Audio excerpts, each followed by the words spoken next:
Gail Lyons podcast, and I'm your host, Anna Gail Lyons.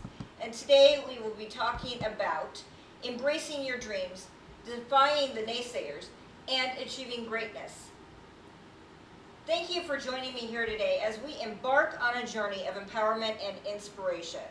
Today, I want to talk to you about the power of dreams and the importance of going after them with unwavering determination, even in the face of skepticism and the negativity of naysayers. And if you're doing anything in life, if you are doing anything out of the ordinary, anything that's not status quo, if you're going after your dreams and your visions, you will have haters. You will have naysayers. You will have people who think that you can't accomplish those dreams and goals. And that will just add fuel to the fire to your own self-doubt, and it will magnify it. And then it will paralyze you from going after your dreams and visions. But I want to discuss that here today. Each of us has dreams, those unique aspirations that ignite our passion and purpose. Yet too often we find ourselves held back by doubts and discouragement from those around us. So, I have a dream to inspire and entertain and help people with my words. Not only with the words I speak, but the words that I write. And I have the imagination to write science fiction novels, and I also have gone through the experience of life and have some of the wisdom and foresight to tell you things that will inspire you and encourage you on your path in life. So that's why I do podcasts and blogs and things like that. But I want to encourage you today because I have had people who told me I can't do it. I have people who have discouraged me from writing and tried to take away my voice and tell me that I can't pursue what it is I feel called to pursue. For instance, people say that women are supposed to be in the house and they're supposed to be in the kitchen and they're supposed to be cooking and cleaning for their husband and they're supposed to be a helpmate. I have no husband. I have no children. I have none of that. So what am I supposed to do with my life? I am supposed to pursue my dreams and visions because we were all put on this earth to fulfill a purpose. And my purpose is to inspire and entertain with my words, to help heal you with my words. So today, I encourage you to break free from the shackles and embrace your dreams. For they hold the key to your fulfillment and joy. You will never be happy until you're fulfilling the purpose that you have for your life. Until you start fulfilling and start going after those dreams, those things that are in your heart to do, you will never be the person that you're supposed to be. You will never be the person who can bless others instead of taking from others. You will always be the zero and never be the hero. But if we get out of the status quo, if we start to pursue our dreams, then it's going to leave us with a different life. Not only will we be helping ourselves, but we will be helping others as well. We will be blessed to be a blessing. What is the significance of dreams? Dreams are the sparks that ignite our souls, propelling us forward with a sense of purpose and meaning. I find too many times that people get into drugs and they get on the wrong path and they get onto things that are destructive because they don't have a sense of purpose. They don't have a sense of why they're here and what they're supposed to be pursuing. Instead, we go to jobs. Not that jobs are bad, because they pay the bills, and they afford us the time and energy to be able to fulfill our dreams and goals. But I find too many times that when we are barking up the tree of, drugs and alcohol and addictions, it's because we don't know what our purpose is, and we're not connected with our dreams and our visions. So dreams are our visions, the visions of our hearts, urging us to chase the extraordinary, to be great in this life, instead of being ordinary. Everybody wants you to be ordinary. Everybody wants you to be just like them. They get jealous when you are not like them. They are afraid of the unknown. We are always afraid of the unknown, but we have to embrace the unknown. Embracing our dreams allows us to unleash our true potential and impact the world positively. We need to help people, one person at a time. That's why you're seeing all these businesses starting to be socially aware. They're starting to have causes, and people want to buy things from people who are helping others. We also need to recognize our naysayers and who they are, because they come in various forms. They come in the form of friends and family and colleagues and even our own inner voice. They plant seeds of doubt and fear, attempting to hold us back from pursuing our dreams. Identifying these influences in our lives is the first step to breaking free from their hold. Now, there are a lot of people out there who act like Sicilian mothers. No offense, I'm Italian, so I have some experience with this. For instance, my mother had to know where I was going, what I was doing, who I was doing it with. She had to know where I was every moment of the day, and she would manipulate me, control me, and, decide what was going to happen in my life.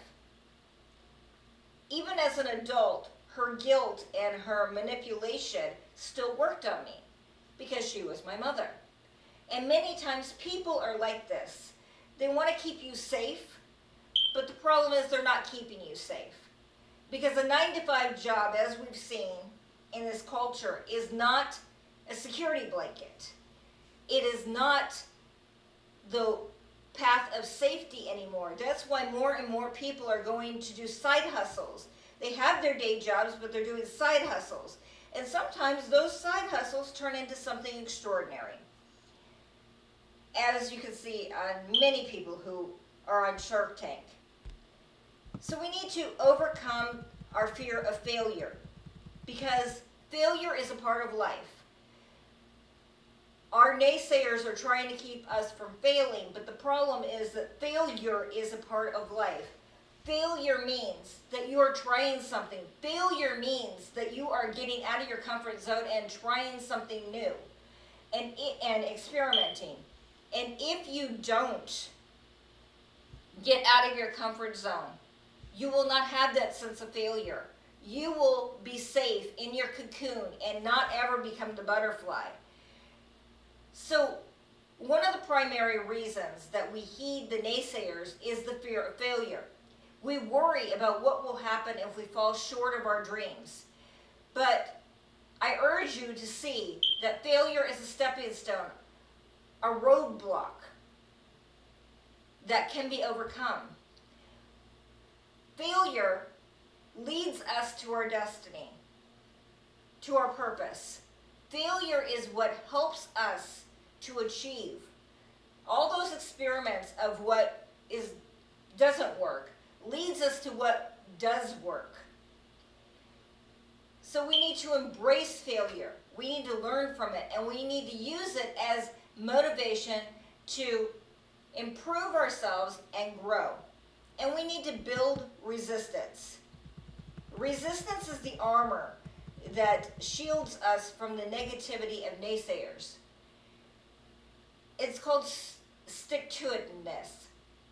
So instead of giving up when the naysayers come at us, we need to instead use that as fuel to keep going. We need to use the failure and the negative comments. We need to know that that means we are on the right track. Because haters are going to hate, and they don't hate anything that they are not jealous of, or that they don't think is great. So haters are never going to hate you if you are in the status quo and you're being average. They will hate you if you're trying to do something great. They will hate you if you're trying to go beyond the ordinary. They will hate you if you're trying to pursue your dreams.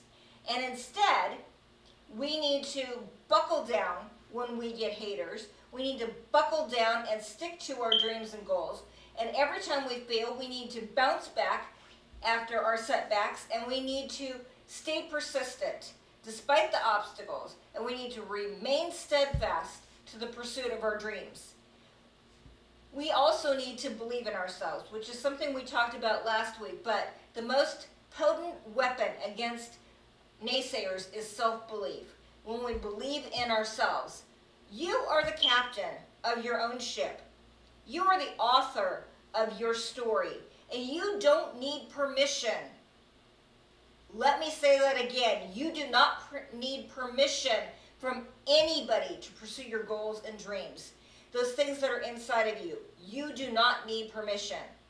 You yourself write your own story. You are the captain of your own destiny. Embrace your uniqueness. Embrace your strengths. Trust in your ability. You are more capable than you realize. We are more capable of doing what we dream and desire than we think we are.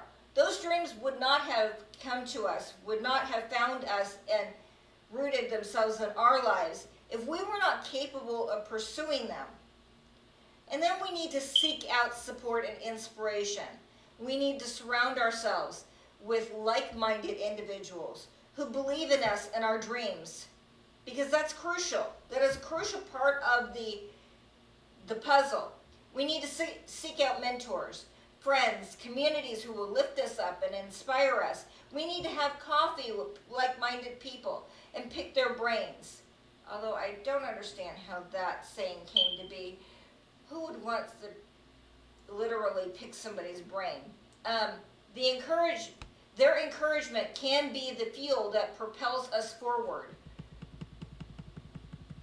We need to seek out people who have the same dreams and goals and visions, or at least similar ones. And we need to turn the criticism into growth. Criticism can be challenging to handle, but we can use it as an opportunity for growth. If people are giving you feedback, then you could use that feedback, like maybe the cover of your novel, doesn't match what's inside. Change the cover. Maybe, your paragraphs are too short and they should be longer. Fix the paragraphs. Maybe your punctuation isn't quite right. Change the punctuation.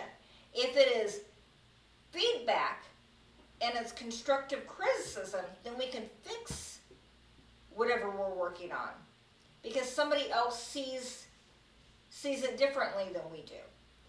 But if it is just criticism for criticism's sake, ignore it. Ignore criticism for criticism's sake. A lot of the people that you will get in the YouTube comments just want somebody to hear them. They want to criticize people so somebody hears them, so they get attention. It has nothing to do with your content. It has to do with them. That's a them problem. But if you are not taking constructive criticism and taking it to heart and changing the pieces that resonate with you, then you're being a bit narcissistic, if I may say, because sometimes we've got the blinders on and we can't see what is wrong and why something isn't fitting and why something or how something can be better, okay? But somebody else's eyes can see that. That's why you need to seek out like-minded people who can look at your project and go, hey, you might want to do this and you might want to do that. And they can make it better. They can make it better. A lot of our think groups can help make it better because it takes a village. It takes a village to write a book. It takes a village to pursue our dreams. It takes a village to be a motivational speaker. It takes a village to have a YouTube channel that is successful, that kind of thing. But we need to take the criticism and turn it into growth. We need to have a growth mindset, because maybe that person who's looking at your project and giving you feedback has been through it and has been there, done that, and they are sharing their wisdom with you. And then we need to rehearse or read. We need to rehearse our victories, but we also need to read about the victories of others, the success stories of others, how other people have triumphed over naysayers. Throughout history, countless individuals have defied the naysayers to achieve greatness when the odds were stacked against them. From entrepreneurs to artists to athletes to activists, the stories will inspire us when we read them. They will inspire us to break down the barriers and embrace the pursuit of our dreams. Because if those people can do it, we can do it. And you have to have the power of persistence. Persistence is the force that keeps us moving forward when things get tough.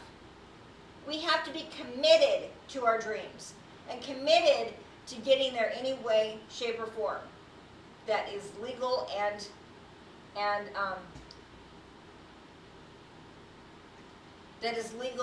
actually, honest. So we need to hold on tightly to our dreams, and no matter how challenging the journey becomes, we need to stick to it. And we need to keep pursuing our dreams by any means necessary, any means that is legal and honest. And we also need to foster a positive mindset. Our mindset shapes our reality. Cultivating a positive mindset and embracing the belief that we can achieve our goals is going to get us to those goals, make those dreams a reality in our lives. We can do this through affirmations and visualization and gratitude. All these things can be powerful tools in nurturing a positive mindset. But we also need to take action. We need to take the first step towards our dreams. We have to do the work. We cannot just sit here and plan how we're going to achieve our goals and our dreams and daydream about it. We have to take action. No dream is too big or too small. We just got to start setting realistic goals and creating a roadmap to achieving them. That's the first step. No matter how small, we have to keep moving forward with passion and determination. We have to take action on our dreams. We have to take that big goal and we need to break it into smaller goals. And then we need to take daily steps, put it into our daily routine. Like, you want to write a book. We've gone over this last week, but if you want to write a book and it's like 60,000 words or more that you need to write on this book, and you want to get it done, but it seems daunting, you break it down into daily goals. Like, I write 500 words a day. I'm actually working on 2 novels at the same time. I'm alternating stories so that I don't get bored. But the point is that before you know it, your book will be done. And then comes the editing process. And then you got to break that into daily goals, like 1 chapter a day. And then after that, it comes the marketing, and you've got to break down how you're going to market your book. Are you going to self-publish it, or are you going to go through a traditional route? But we have to take actionable steps on our goals. Otherwise, we will never achieve them. They are not going to materialize unless we take action. And as we conclude our journey today, I want to leave you with this message. Embrace your dreams unapologetically. Chase them with your whole heart and soul, for they are the keys to unlocking a life of fulfillment and happiness. You can do this. I know you can, because you wouldn't be listening to this podcast if you didn't have the desire to go after your dreams and your goals and your visions. And I know you can do it. I believe in you. And if you need any help, just let me know. Until next time.